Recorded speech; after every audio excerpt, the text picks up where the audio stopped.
जय श्री कृष्ण। कुरुक्षेत्र की युद्ध भूमि पर छिड़ा महाभारत का युद्ध समाप्त हो चुका था।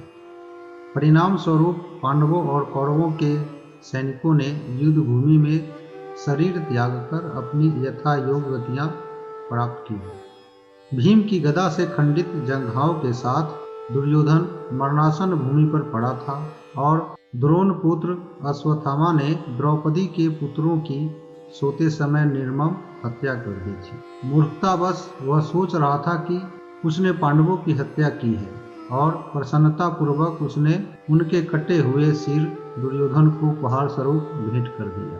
परंतु इस घृणित कार्य के लिए दुर्योधन ने भी उसकी भारी निंदा की। जब द्रौपदी को अपने पुत्रों की हत्या का समाचार मिला तो वह अत्यंत पीड़ित होकर विलाप करने लगी। अपनी प्रिय पत्नी को सांत्वना देते हुए अर्जुन ने घोषणा की, जब तक मैं अपने गांडीव से निकले अपने बाणों से अश्वत्थामा का सिर काटकर तुम्हारे समक्ष नहीं लाऊंगा, तब तक मैं तुम्हारे आंसुओं को नहीं पोंछूंगा। अपने पुत्रों की अंत्येष्टि के पश्चात जब तुम अश्वत्थामा के सिर पर खड़ी होकर स्नान करोगी, उस समय निश्चित ही तुम्हारे हृदय की यह पीड़ा कुछ शांत हो जाएगी। वीरता भरे अपने वचनों से द्रौपदी को सांत्वना देने के बाद अर्जुन ने अपना कवच पहना और अस्त्र शस्त्रों के साथ लैस होकर अपने रथों पर सवार हो गए। भगवान श्री कृष्ण ने अपने प्रिय मित्र के घोड़ों की लगाम संभाली और वे दोनों उस ब्राह्मण पुत्र की खोज में निकल पड़े। दूर से आते अर्जुन को देखकर अश्वत्थामा ने अपने घोड़ों की गति बढ़ा ली, परंतु कुछ समय पश्चात उसके घोड़े थक गए और अंततः अपने बचाव का अन्य कोई चारा न देखते हुए अश्वत्थामा ने अपना अचूक ब्रह्मास्त्र निकाला। आचमन करने के पश्चात अश्वत्थामा उस अस्त्र को छोड़ने के लिए मंत्रों का उच्चारण करने लगा, परंतु उसे वापस कैसे खींचना है उसे इस विद्या का ज्ञान नहीं था। ब्रह्मास्त्र के छूटते ही समस्त दिशाएं तीव्र प्रकाश से आलोकित हो उठी। इस गंभीर स्थिति को देखते हुए भयभीत अर्जुन ने श्री कृष्ण से कहा, हे नाथ, आप परम भगवान हैं। केवल आप ही अपने भक्तों के हृदयों को अभय प्रदान करने में सक्षम हैं। जरा देखिए, यह अद्भुत तेज किस प्रकार समस्त दिशाओं को निगले जा रहा है। भगवान श्री कृष्ण ने उत्तर दिया, मृत्यु के भय से अश्वत्थामा ने ब्रह्मास्त्र का सहारा लिया है। यह प्रचंड अग्निमय प्रकाश उसी के द्वारा छोड़ा है। इस ब्रह्मास्त्र के भीषण तेज और गर्मी को एक अन्य ब्रह्मास्त्र ही निरस्त कर सकता है, इसलिए तुम अपना ब्रह्मास्त्र छोड़कर इसे शांत करो। आचमन करने के उपरांत अर्जुन ने सर्वप्रथम भगवान श्री कृष्ण की परिक्रमा की और फिर अपना ब्रह्मास्त्र छोड़ दिया। जब ये दोनों अस्त्र परस्पर टकराए, संपूर्ण आकाश एक विशाल अग्निचक्र से आच्छादित हो गया। इसके तेज से तीनों लोकों का प्रत्येक प्राणी झुलसने लगा। सृष्टि के भावी विनाश को देखते हुए अर्जुन ने तुरंत दोनों अस्त्रों को वापस खींच लिया और तब तपते तांबे जैसे क्रोध भरे नेत्रों के साथ उसने द्रोण पुत्र को बंदी बनाकर उसी प्रकार बांध लिया जिस प्रकार किसी पशु को बांधा जाता है। जब अर्जुन बंदी को पांडवों के खेमे की ओर ले जा रहे थे, उस समय श्री कृष्ण ने कहा, इस ब्राह्मण बंधु ने सोते हुए निरीह बच्चों की हत्या की है। इसे छोड़कर तुम इस पर जरा भी दया मत दिखाना। इसका यह जघन्य कार्य युद्ध के नियमों के विरुद्ध है। यह क्रूर और पापी व्यक्ति मृत्यु दंड के लिए सर्वथा योग्य है।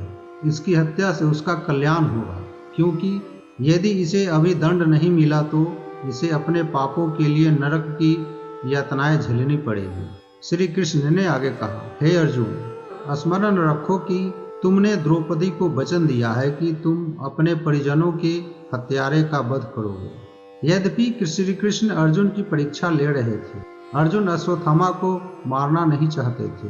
अपने खेमे में पहुंचकर अर्जुन बंदी अश्वत्थामा को द्रौपदी के सम्मुख लाए, जो अभी तक अपने मृत पुत्रों के लिए विलाप कर रही थी। जब द्रौपदी ने अपने सामने द्रोण पुत्र को रस्सियों से बंधा खड़े देखा, एक निष्पाप सहृदया स्त्री होने के कारण उसने सबसे पहले उसे प्रणाम किया। इतना ही नहीं, वे इस दृश्य को सहन नहीं कर सकी कि उनके पति के गुरु पुत्र को एक जानवर की भांति बांधा गया था। यह देखकर द्रौपदी अर्जुन से याचना करने लगी, ब्राह्मण होने के कारण ये हमारे गुरु के समान हैं, आप इन्हें मुक्त कर दीजिए। कृपि अपने पति के साथ केवल इसीलिए सती नहीं हुई क्योंकि उनका यह पुत्र अभी तक जीवित था। मैं नहीं चाहती कि वे भी पुत्र वियोग की उसी पीड़ा से गुजरें जिससे मैं गुजर रही हूँ। यदि कोई क्षत्रिय किसी ब्राह्मण का अपराध करके उसे क्रोधित करता है तो उस क्रोध की अग्नि संपूर्ण राज परिवार को भस्म कर सकती है। महाराज युधिष्ठिर पूरी तरह द्रौपदी के कथन से सहमत थे और तब नकुल, सहदेव, सात्विक, भगवान कृष्ण, अर्जुन एवं वहां उपस्थित अन्य स्त्रियों ने भी इसका अनुमोदन किया, परंतु भीम पूरी तरह इसके विरोध में थे। वे अश्वत्थामा पर प्रहार करने ही वाले थे कि द्रौपदी ने जैसे तैसे उन्हें रोका और बीच बचाव करने के लिए भगवान कृष्ण ने अचानक अपनी 2 अतिरिक्त भुजाएं प्रकट कर ली।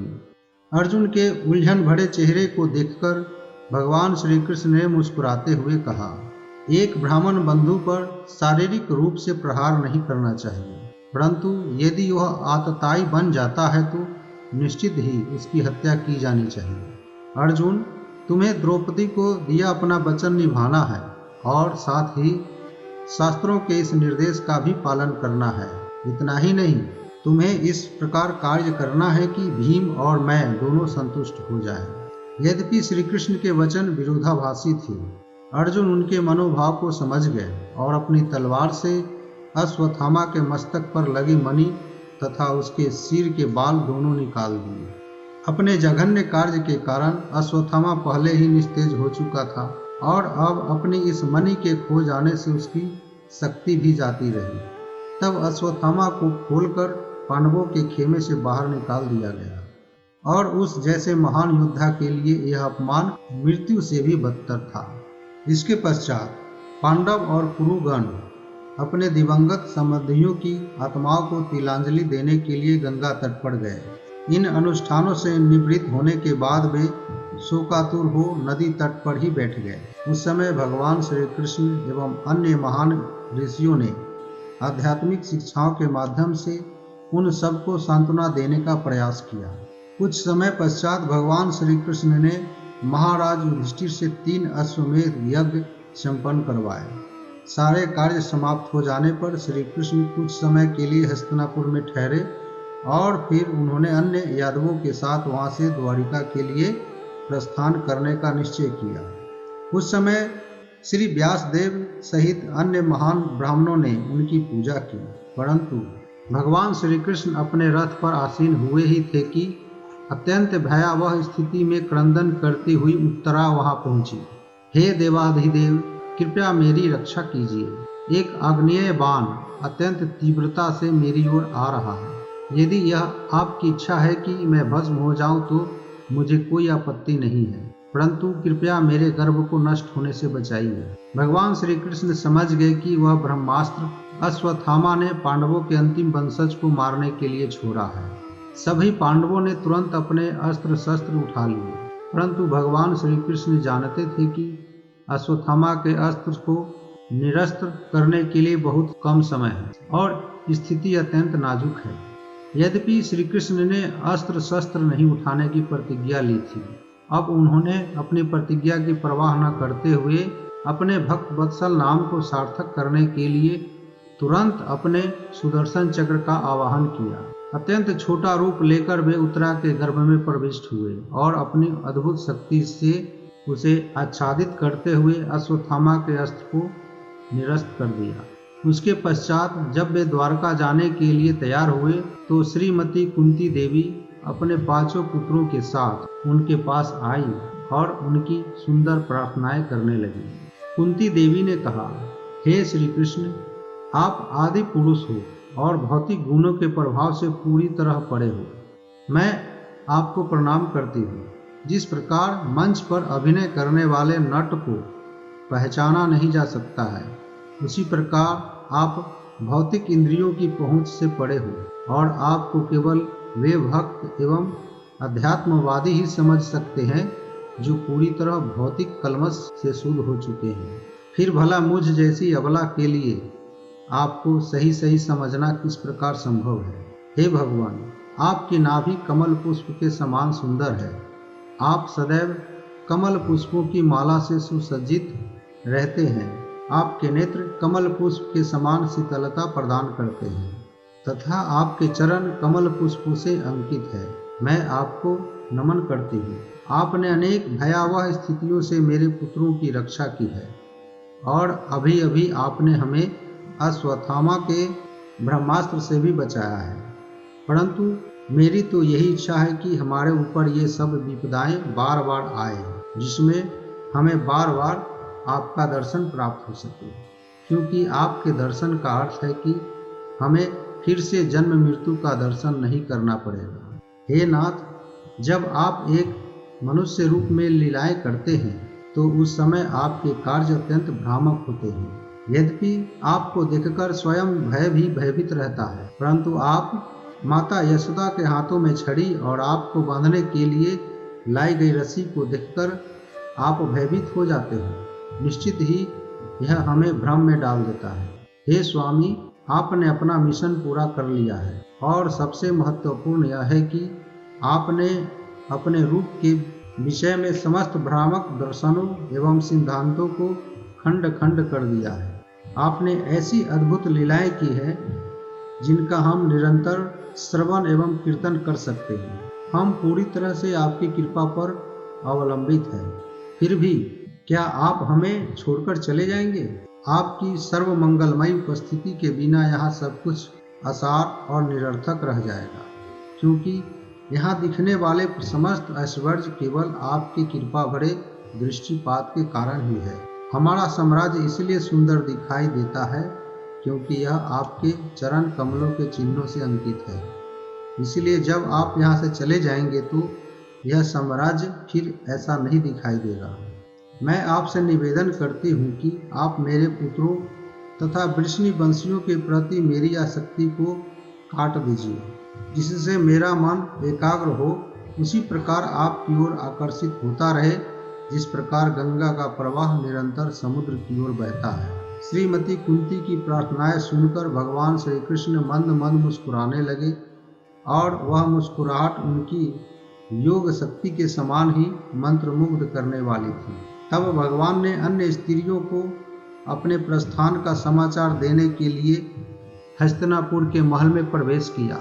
उस समय महाराज युधिष्ठिर ने भगवान श्री कृष्ण को रोक लिया और प्रेम पूर्वक कुछ और समय यहाँ बिताने के लिए आग्रह करने लगे। श्री व्यासदेव सहित अनेक महान ऋषियों एवं स्वयं भगवान कृष्ण ने अपनी शिक्षाओं से महाराज युधिष्ठिर को सांत्वना देने का प्रयास किया था। दुखी राजा अभी तक अशांत थे।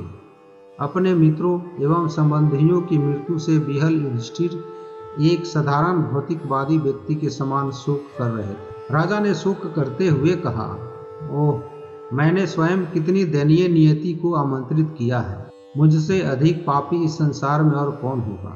स्वयं राजा बनने के लिए मैं करोड़ों लोगों की मृत्यु का कारण बन गया। यदि मैं लाखों वर्षों तक भी प्रायश्चित क्यों न करूं, फिर भी मैं अपनी भावी नारकीय पीड़ाओं से बच नहीं सकता हूँ। मैंने कितने पतियों, पुत्रों, पिताओं तथा भाइयों का वध किया है। इस प्रकार स्त्रियों के प्रति मैंने जो अपराध किया है उनसे मुक्त होने का कोई मुझे उपाय नहीं दिख रहा है। जिस प्रकार मटमैले पानी को मिट्टी से छानकर शुद्ध नहीं किया जा सकता, जिस प्रकार शराब के प्याले को शराब से ही धोकर पवित्र नहीं बनाया जा सकता, उसी प्रकार मुझे विश्वास है कि असंख्य लोगों के हत्याओं के फल को निरस्त करने के लिए पशुओं की बलि अथवा यज्ञ सहायक नहीं होगा। जय श्री कृष्णा, जय श्री कृष्णा।